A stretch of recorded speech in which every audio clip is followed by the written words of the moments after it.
Welcome to the Boxing Gossip channel. Please hit subscribe if you are new. Yesterday at about 9 o'clock in the evening, I recorded and uploaded a video which was entitled Canelo Alvarez tests positive for clenbuterol ahead of Gennady Triple G Golovkin rematch, which, as the title suggested, reacted to the unfortunate news that Canelo Alvarez has tested positive for the banned substance clenbuterol ahead of his fight with Triple G Gennady Golovkin.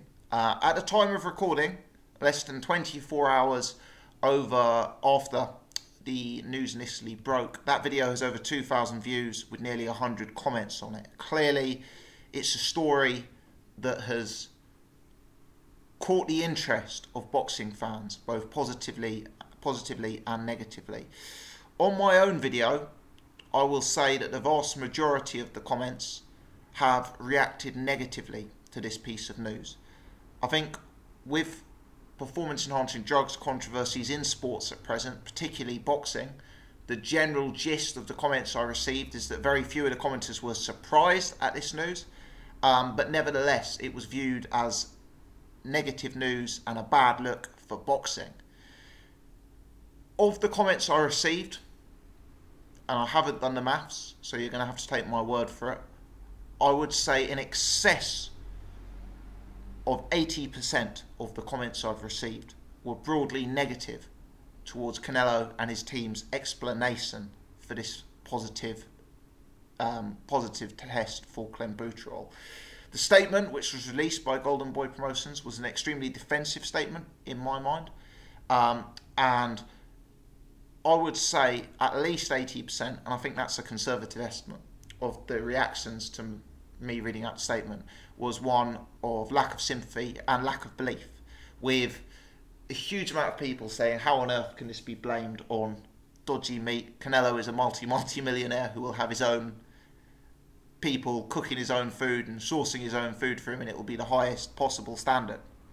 In the interest of being fair and being balanced, I will add that there were people, a minority, who were sympathetic to Canelo and who believed that the excuse and reason that he and his team have provided via their statement was a logical and possible excuse. I would say people in that camp were probably less than 10% of the people who commented, but nevertheless there were a few people who totally believed the explanation given by Golden Boy Promotions, and in the interest of me giving a balanced account, it would be remiss of me not to say that there was a vocal minority who were in support of Canelo Alvarez.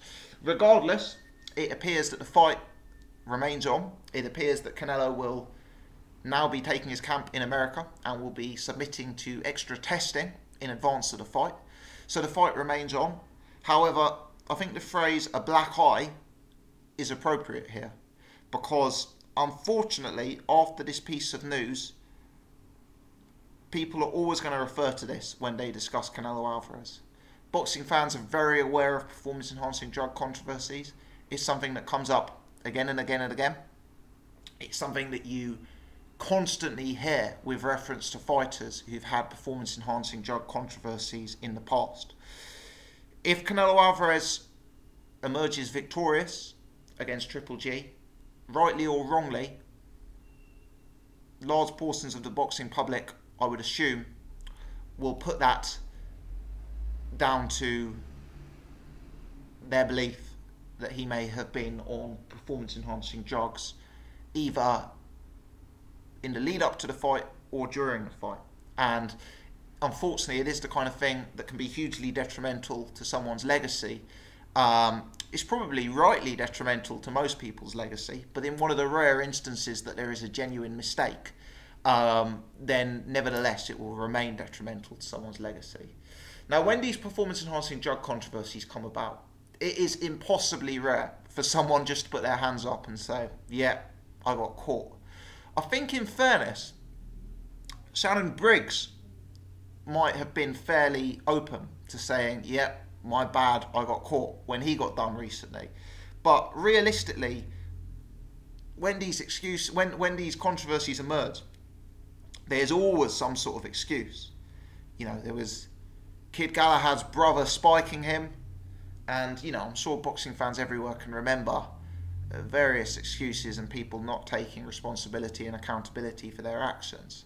I think the overly defensive nature of Golden Boy Promotions' statement, and I understand why they would want to be defensive around the issue, but I think the overly defensive nature, combined with the fact that the excuse has been blamed on, you know, affected meat that Canelo has been eating, has led to a lot of rolled eyebrows amongst the boxing community. And certainly the reaction that I've had to the video I posted, combined with the reaction I've witnessed on Facebook and Twitter, has been one where there are very, very few people who are open to giving Canelo the benefit of the doubt in their mind.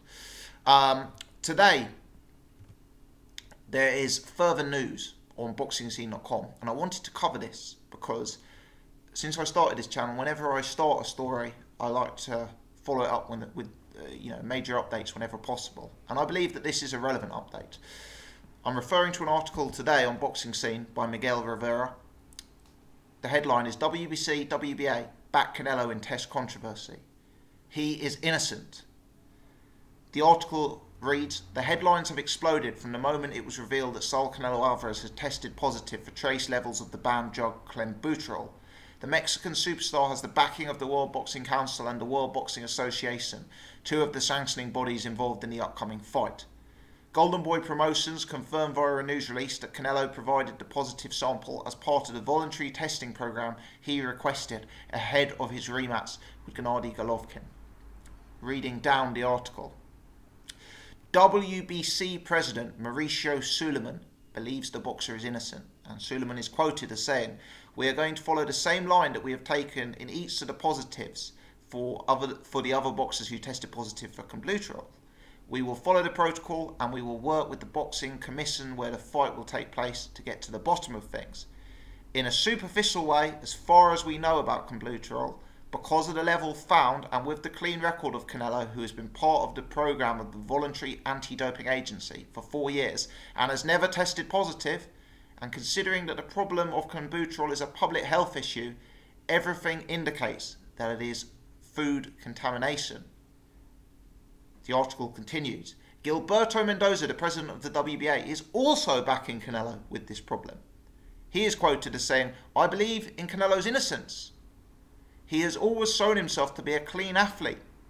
It seems that the issue of clenbuterol is a common problem in Mexico, and on some occasions a sister organisation like the WBC has had to study this problem more often in the past, and I think they will have more experience in this regard.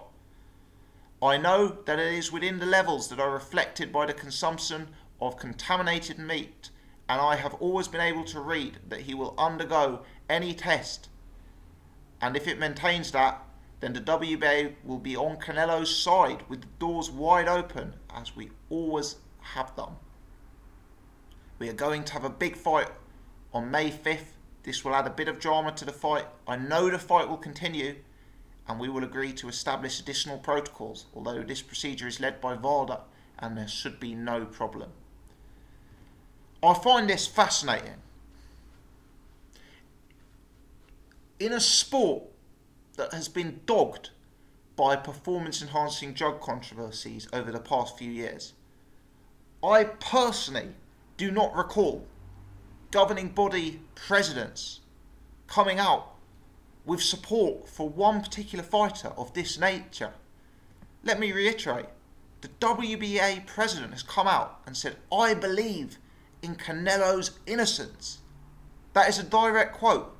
I believe in Canelo's innocence. You know, the WBC president has come out and said everything indicates that it is a food contamination.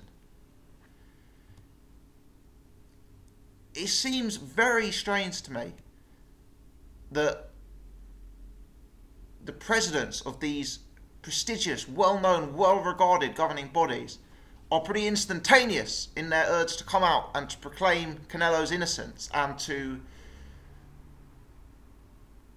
you know, say that it looks like it's contaminated meat.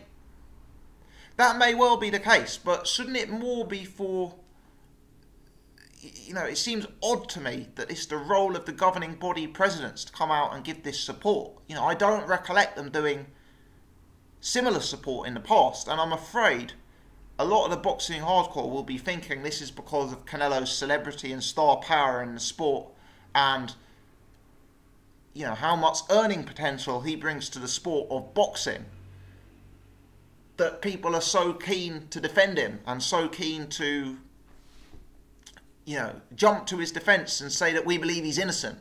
Because I just cannot recall a fighter testing positive for drugs in the past and receiving such high profile and such instantaneous defence. You know, when the governing body presidents are kind of admitting that this is a VADA issue, the procedure will be led by VADA, you know, but at the same time, whilst they are not the drug testing experts, they are kind of proclaiming his innocence. It seems very, very, very strange to me. My take, for what it's worth, is that this next level defensiveness will probably only make fans more sceptical. You know, I think if,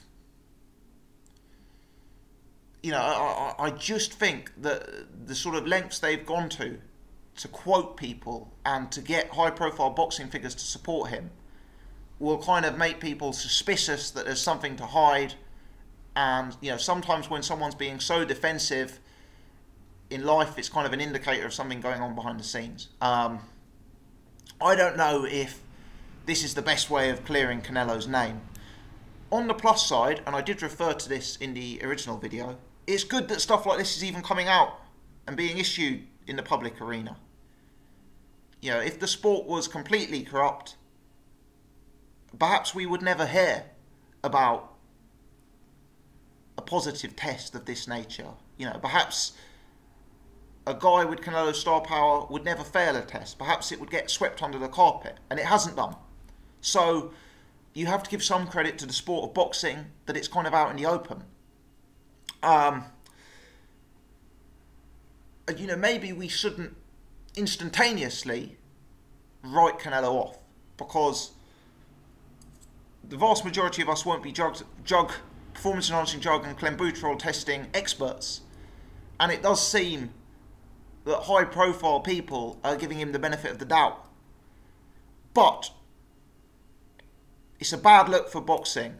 It's unfortunate that arguably boxing's biggest star is now at the centre of this drug controversy, and it's unfortunate that governing body presidents have decided to jump to the defence of a high profile boxing star when I cannot recall them jumping to the defence of other fighters with the same speed and strength. Let me know your thoughts. Leave your comments in the section below. If you've enjoyed this content, please hit the thumbs up and please subscribe.